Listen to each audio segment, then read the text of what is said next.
Hello प्यारे बच्चों, नमस्कार। क्या हाल चाल? आपका आरडी क्लासेस में स्वागत है। मैं आपके लिए नए वीडियो की तरफ बढ़ते हैं। प्यारे बच्चों, आपके लिए नया वीडियो लेकर आ गए हैं। तो ध्यान दीजिए, आज हम लोग पढ़ने वाले हैं प्यारे बच्चों शून्य कोटि और प्रथम कोटि का ग्राफ। क्या पढ़ने वाले प्यारे बच्चों? शून्य कोटि और प्रथम कोटि का ग्राफ। तो ध्यान दीजिए प्यारे बच्चों, ग्राफ बहुत ही आसान है, आप समझ लेंगे तो बहुत अच्छी बात है आप लोग के लिए। आप कोशिश करेंगे तो आप कापी पेन लेकर बैठे रहिए, उसके हमारे साथ साथ आप बनाते रहिए। मैं ग्राफ बहुत ही आसान तरीके से आपको बता दूंगा और आपको ग्राफ अच्छे से समझ में आ जाएगा।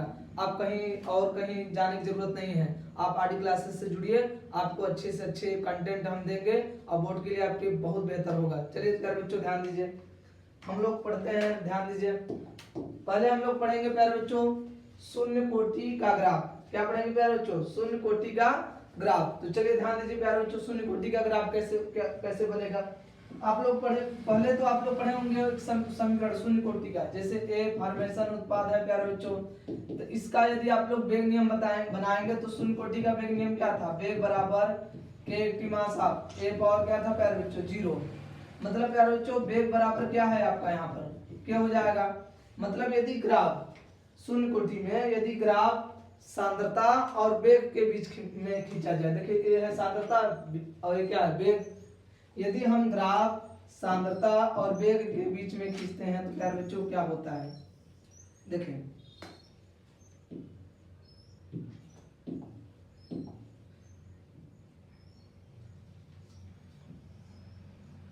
ये वेग है, वेग और सांद्रता के बीच में ग्राफ खींचा जाता है प्यारे बच्चों। यहाँ मैं लिख दे रहा हूँ पहले से, जो ग्राफ बनाना है शून्य कोटि का, तो लिखेंगे वेग तथा सांद्रता के बीच ग्राफ। वेग तथा सांद्रता के बीच ग्राफ। तो चलिए ध्यान दीजिए प्यारे बच्चों, वेग तथा सांद्रता के बीच ग्राफ कैसे बनेगा शून्य कोटि में? वेग ये है सांद्रता, वेग सांद्रता के बीच में ग्राफ क्या होगा प्यारे बच्चों? ध्यान दीजिए आप सभी लोग, आप ध्यान दे रहे होंगे कि जो वेग है वो सांद्रता पर डिपेंड कर रहा है क्या? नहीं। शून्य कोटि में जो वेग होता है वो अभिकारक की सांद्रता पर डिपेंड नहीं करता। जब डिपेंड नहीं करेगा प्यारे बच्चों तो उसमें जो सांद्रता बदलेंगे तो उसके वेग में कोई बदलाव नहीं होगा। जब उसके वेग में कोई बदलाव नहीं होगा प्यारे बच्चों तो ग्राफ एकदम सीधा बनाएंगे, ढलान नहीं होना चाहिए। ढलान होगा तो वहां पर वेग बदलेगा। तो जैसे देखें, ध्यान दीजिए यहाँ पर,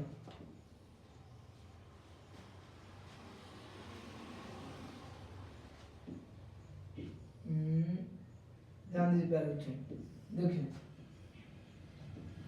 ये जो ग्राफ मैं बनाया हूं सांद्रता और वेग के बीच का, ध्यान दीजिए इसमें एक ग्राफ किसके बीच का है प्यारे बच्चों? वेग और सांद्रता के बीच। इसमें जो शून्य कोटि का अभिक्रिया है उसका वेग अभिकारक के सांद्रता पर निर्भर नहीं करता प्यारे बच्चों। तो ध्यान दीजिए, इसमें अभिकारक क्या है? सांद्रता यहाँ, वेग यहाँ पर है, इनमें कोई प्रभाव नहीं पड़ता प्यारे बच्चों।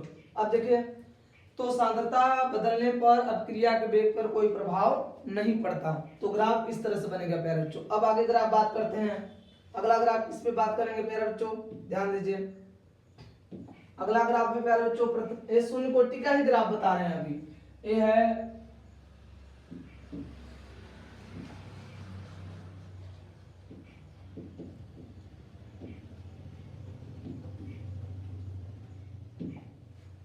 आप लोग फॉर्मूला पढ़े होंगे समीकरण के टी बराबर 80 mass of A naught minus 80 mass of A, यही पढ़े होंगे प्यारे बच्चों। तो ध्यान दीजिए, आप लोग इसको 80 मास ऑफ ए बराबर, इसको उधर ले जाके लिख सकते हैं 80 मास ऑफ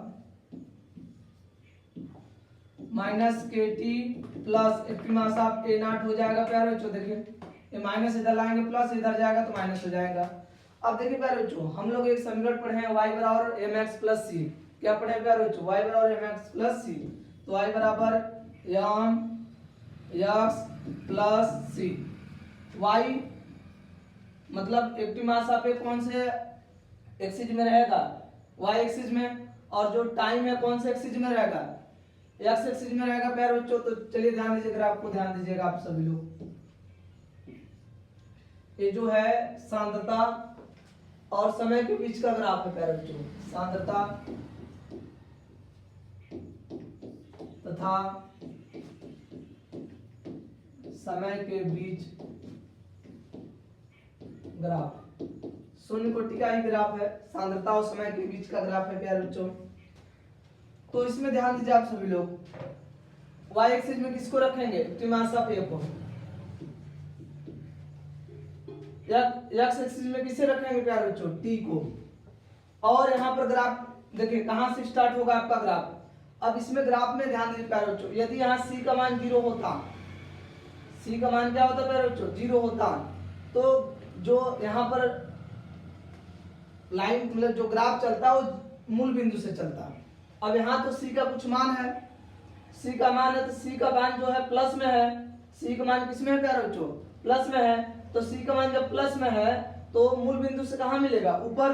अब मूल बिंदु से ऊपर तो c का कुछ मान भी है, तो प्यारे बच्चों 0 से चलेगा नहीं। मान लीजिए आपका यहाँ से चलना स्टार्ट हो गया, यहाँ से चलना स्टार्ट, क्योंकि c का कुछ मान है ना प्यारे बच्चों। यदि c का मान नहीं होता तो हम लोग कहाँ से ले चलते, 0 से। यहाँ पर c का कुछ मान है और प्लस वाला है तो इसलिए ऊपर ले जा रहे हैं, ऊपर से चलना है बेटा। प्यारे बच्चों जब यहाँ से चलेंगे तो बताइए हम ग्राफ को ऐसे ले जाएंगे या नीचे की तरफ। यदि यहाँ पर देखें, यह मतलब होता है ढलान, स्लोप। यदि ढलान प्लस में बनेगा कि माइनस में बनेगा, मतलब देखिए प्यारे बच्चों यहाँ ढलान क्या है, माइनस में है, तो हम लोग जो ढलान बनाना है, जो ग्राफ बनाएंगे वो नीचे की तरफ बनाएंगे। यदि स्लोप का वैल्यू प्लस होता है, m का मान प्लस होता है, तो हम लोग ग्राफ कहाँ बनाते हैं प्यारे बच्चों, ऊपर। तो हम लोग एक काम करते हैं, इसको बिंदु को और ऊपर ले लेते हैं। जो पॉइंट है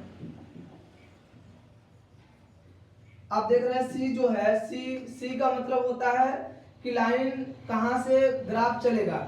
यदि C का मान 0 होता तो ग्राफ यहां से चलता, लेकिन यहाँ C का कुछ मान है तो ग्राफ ऊपर मतलब यहाँ मूल बिंदु से नहीं चल के कुछ दूरी से चलेगा। मान लीजिए यहाँ से, इससे कुछ दूर, क्योंकि इसका कुछ मान है तो मूल बिंदु पर तो रहेगा नहीं, पॉइंट कहीं और ऊपर रहेगा, तो यहाँ से चल रहा है प्यारे बच्चों। तो ये जहां से चलेगा वो प्रारंभिक सांद्रता होगी, जहां भाई यही तो प्यारे कहीं से चलना प्रारंभ कर रहा है, तो इसकी कौन सी सांद्रता होगी प्यारे बच्चों, प्रारंभिक सांद्रता है। अब ये स्लोप कहाँ बनेगा, प्लस में बनेगा माइनस में, स्लोप माइनस है तो ग्राफ कहाँ आएगा, नीचे की तरफ। तो ग्राफ आपका नीचे आ गया प्यारे बच्चों। एक इसके बीच का ग्राफ है प्यारे बच्चों, इस m का मान पूछा जाएगा तो m का वैल्यू किस में लिखेंगे, माइनस के। तो ये शून्य कोटि का ग्राफ है प्यारे बच्चों। कौन सी कोटि का ग्राफ है, शून्य कोटि का ग्राफ। और शून्य कोटि का ग्राफ किसके बीच है, सांद्रता तथा समय के बीच ग्राफ है प्यारे बच्चों। समझ में आप सभी लोगों को, चलिए ठीक है प्यारे बच्चों, आगे की तरफ बढ़ते हैं। अगला ग्राफ हम लोग बताते हैं प्यारे बच्चों, ध्यान दीजिए। आगे ग्राफ है प्यारे बच्चों,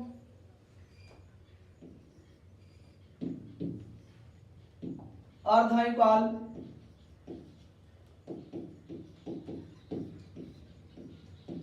तथा सांद्रता के बीच ग्राफ, अर्धायुकाल तथा सांद्रता के बीच ग्राफ।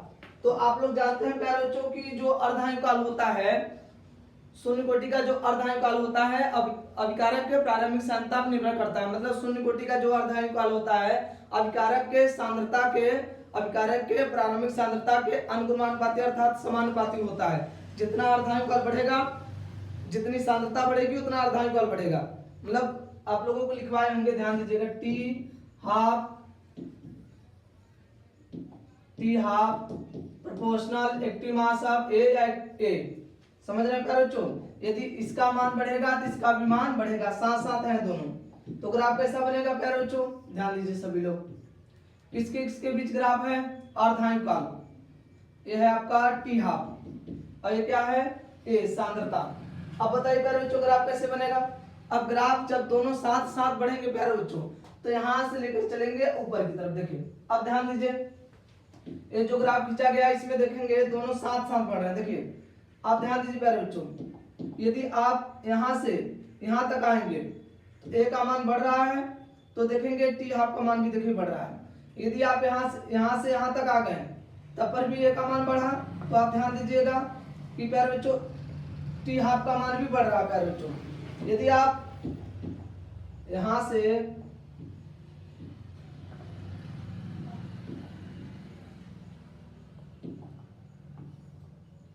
फिर से देख लीजिए इसको अच्छे से प्यारे बच्चों।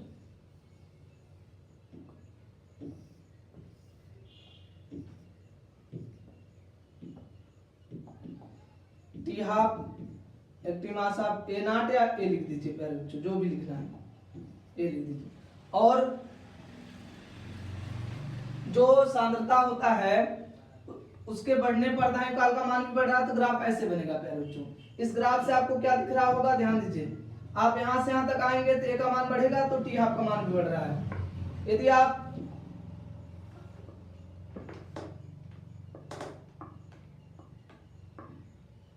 प्यारे बच्चों यहां से यहां तक आते हैं, ए का मान बढ़ रहा है, तो टी हाफ का भी मान क्या हो रहा है, बढ़ रहा है। तो इस ग्राफ से क्या पता चल रहा है प्यारे बच्चों कि दोनों साथ साथ बढ़ रहे हैं। तो एक इसके बीच का ग्राफ है शून्य कोटि में, और दाएं काल तथा सांद्रता के बीच ग्राफ है प्यारे बच्चों। आपको समझ में आया? तो आप लोग इसके आगे चलते हैं प्यारे बच्चों, ध्यान दीजिएगा। अब हम लोग बात करेंगे, देखे शून्य कोटि का कितना ग्राफ पढ़ चुके हैं, 3 ग्राफ। अब हम लोग बात करेंगे प्यारे बच्चों प्रथम कोटि का ग्राफ। कौन सी कोटि का ग्राफ बात करेंगे प्यारे बच्चों, प्रथम कोटि का ग्राफ। तो ध्यान दीजिए, प्रथम कोटि का ग्राफ, प्रथम कोटि का ग्राफ ध्यान दीजिए प्यारे बच्चों। प्रथम कोटि में वेग क्या लिखे थे हम लोग, जैसे अब क्रिया ए फॉर्मेशन उत्पाद है,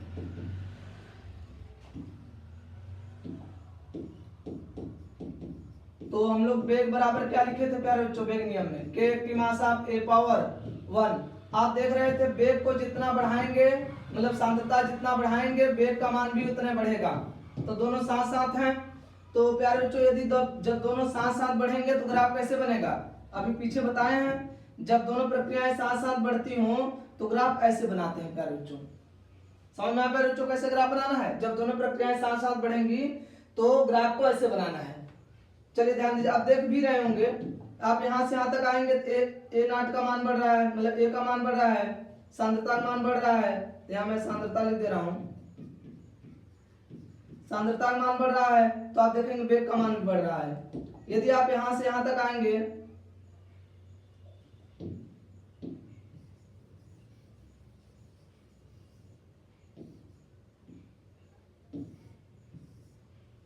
वेग सांद्रता,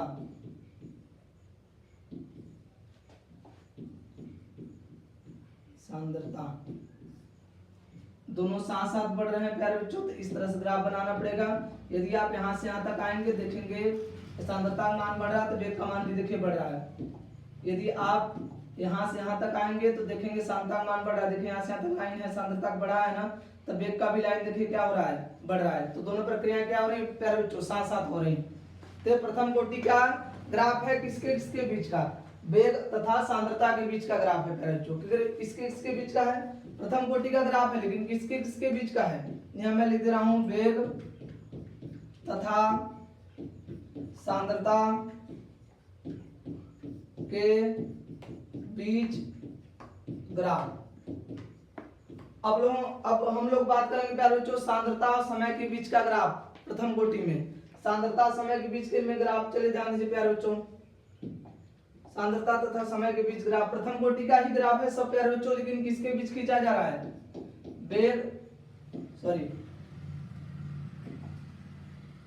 सांद्रता तथा समय के बीच ग्राफ।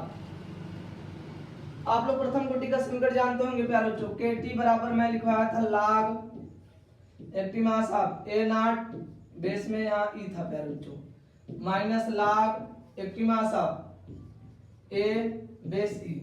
अब आप लोग क्या इसको इधर लाके लिख सकते हैं प्यारे बच्चों, log क्या लिख सकते हैं, base e active mass of A, इसको इधर ले जाएंगे तो माइनस हो जाएगा, माइनस के टी, यहाँ क्या हो जाएगा plus log active mass of A not बेसी।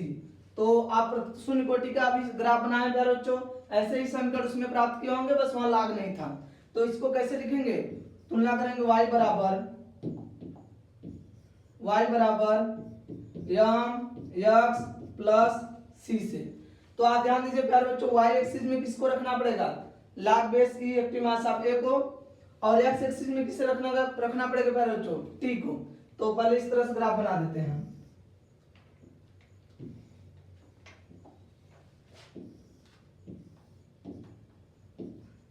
ये आपका टी हो गया इस एक्सिस में, और इस एक्सिस में हो गया प्यारे बच्चों log base e active mass of, ये हो गया प्यारे बच्चों। अब क्या आगे देखेंगे, स्लोप धनात्मक है ऋणात्मक, यम का वैल्यू देखिए माइनस के है, तो ऋणात्मक है, स्लोप नीचे आएगा।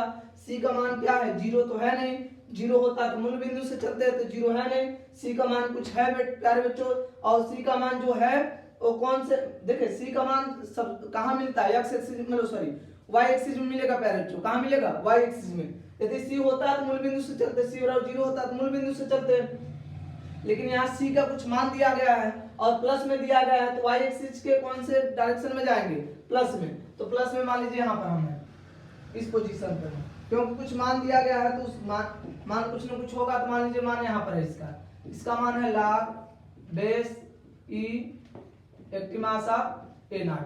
अब यहाँ से ग्राफ कैसे चलेंगे प्यारे बच्चों, ऊपर ले जाएंगे कि नीचे की तरफ, ऊपर ले जाएंगे नीचे की तरफ, नीचे की तरफ ले जाएंगे। क्यों, क्योंकि स्लोप किसमें है प्यारे बच्चों, माइनस में है, तो ग्राफ को ऐसे ले आना पड़ेगा।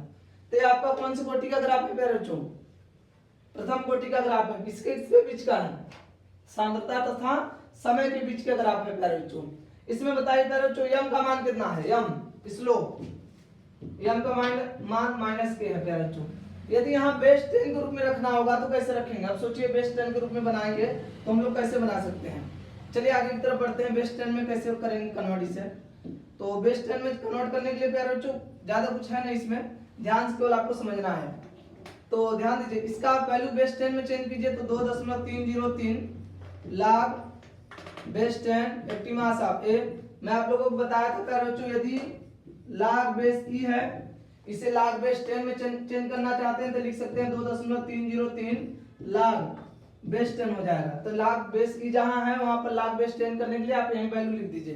तो प्यारे बच्चों यहाँ माइनस के टी प्लस यहाँ पर भी क्या हो जाएगा 2.303 log base 10 active mass of A not हो जाएगा प्यारे बच्चों, active mass of A not. अब बताइए प्यारे बच्चों एक बात, इस 2.30 के इधर यदि भाग में भेजते हैं तो क्या हो जाता है प्यारे बच्चों, इधर हो जाएगा log active mass of A naught base 10 हो जाएगा बराबर माइनस 2 के टी बटे में 2.303 प्लस यहाँ इसमें भी भाग हो जाएगा इसका 2.303 log base 10 active mass of base लिखिए 10 active mass of A not बटे में क्या लिखेंगे प्यारे बच्चों 2.303, तो यहाँ से कैंसिल हो जाएगा प्यारे बच्चों। तो अगले पेज पे चलते हैं, तो आप लोग ध्यान दीजिएगा अगले पेज पर, आप लोग इसका स्क्रीनशॉट ले लीजिएगा प्यारे बच्चों। ठीक है, आप लोग स्क्रीनशॉट ले लिए होंगे। चलते हैं, क्या प्राप्त हुआ था log बेस 10 के रूप में प्यारे बच्चों, active mass of A base 10 minus के बटे 2.303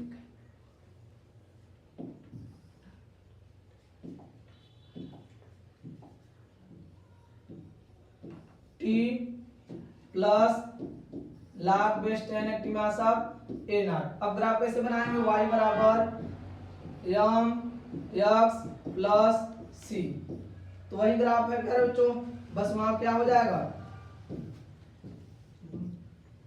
ये हो जाएगा आपका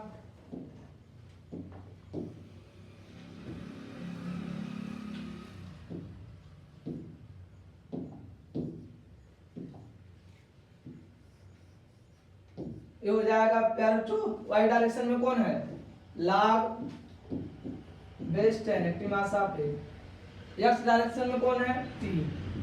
और बताइए प्यारे बच्चों, और सी का मान कहाँ है, प्लस में है। सी का मान जब भी रखेंगे प्यारे बच्चों वाई डायरेक्शन में मिलता है, तो सी का वैल्यू क्या है प्लस में, तो प्लस में कौन वाई डायरेक्शन में मिलेगा, तो वाई डायरेक्शन ऊपर ही मिलेगा। मान लीजिए सी का मान यहाँ चल रहा है, तो इसका मान कितना दिया गया सी का log base 10 active mass of A0। तो प्यारे बच्चों इसका ग्राफ कहां से बनेगा? अब यहां से ग्राफ नीचे की तरफ होगा ऊपर की तरफ, माइनस है तो नीचे की तरफ होगा। कितना होगा इसका मान? m का मान हो जाएगा प्यारे बच्चों -k/2.303। तो आप लोग को बात समझ में आ प्यारे बच्चों कैसे ग्राफ बनाना है? उम्मीद है आप लोग ग्राफ समझ रहे होंगे। तो आप लोग इसका स्क्रीनशॉट ले लीजिए प्यारे बच्चों। तो अब एक ग्राफ और बता दें आप लोगों को, चलिए ध्यान दीजिए। ठीक है प्यारे बच्चों, आप लोग इसका स्क्रीनशॉट ले चुके होंगे। फिर हम अब अगले पेज पर बात करते हैं। अगला ग्राफ जो है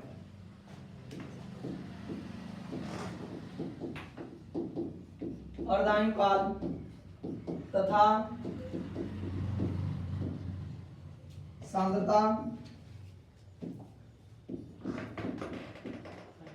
सांद्रता के बीच ग्राफ। प्रथम कोटि का ही ग्राफ प्यारे बच्चों। प्रथम कोटि में जो अर्धआयुकाल होता है वो अभिकारक के प्रारंभिक सांद्रता पर निर्भर नहीं करता प्यारे बच्चों। प्रथम कोटि में जो अर्धआयुकाल होता है वो अभिकारक के प्रारंभिक सांद्रता पर निर्भर नहीं करता प्यारे बच्चों। तो हम लोग इसका ग्राफ कैसे बनाएंगे? जब निर्भर ही नहीं करेगा तो उसके बदलने पर उसके मान में कोई बदलाव होगा? टी हाफ हो गया, ए है। ए के बदलने पर ए का मान चाहे यहाँ रखिए, चाहे यहाँ रखिए, चाहे यहाँ रखिए, चाहे यहाँ रखिए, टी हाफ में कोई बदलाव नहीं होगा। तो इसका ग्राफ देखिए ऐसे बनेगा प्यारे बच्चों। ध्यान से देख लीजिए कहीं बदल रहा है क्या? देखिए आप इस पोजीशन पे यदि बात करते हैं तो आप ध्यान देंगे यहाँ पर ए का मान बढ़ रहा है। देखिए यहाँ पर बताइए ए का मान बढ़ा। आप जैसे जैसे आगे की तरफ जा रहे हैं ए का मान बढ़ा, लेकिन ये जो लंबाई है, ये जो लंबाई इसका इसमें कोई परिवर्तन हो रहा है? नहीं प्यारे बच्चों, मतलब टी हाफ के मान में कोई बदलाव नहीं आ रहा है। तो आप लोगों को ग्राफ समझ में आया? तो आप लोग एक एक करके स्क्रीनशॉट ले लीजिएगा। शुरू से इसका स्क्रीनशॉट ले लीजिए प्यारे बच्चों, फिर इसका स्क्रीनशॉट ले लीजिएगा आप लोग, इसका भी ले लीजिए। ठीक है, समझ में आया सबको कैसे ग्राफ बनाना है प्यारे बच्चों? ठीक है, बहुत अच्छी बात है। अब देखिए प्यारे बच्चों, आप लोग ग्राफ अच्छे से इस ग्राफ को बनाना सीख जाइए और कॉपी पेन लेकर प्रैक्टिस कीजिए और ज्यादा से ज्यादा इसको सब्सक्राइब कीजिए और ज्यादा से ज्यादा इसे शेयर कीजिए अपने दोस्तों से। बोलिए इस चैनल से जुड़ने के लिए और ज्यादा से ज्यादा आप लोग इससे नॉलेज लेने का प्रयास कीजिए। ओके ठीक है, थैंक यू।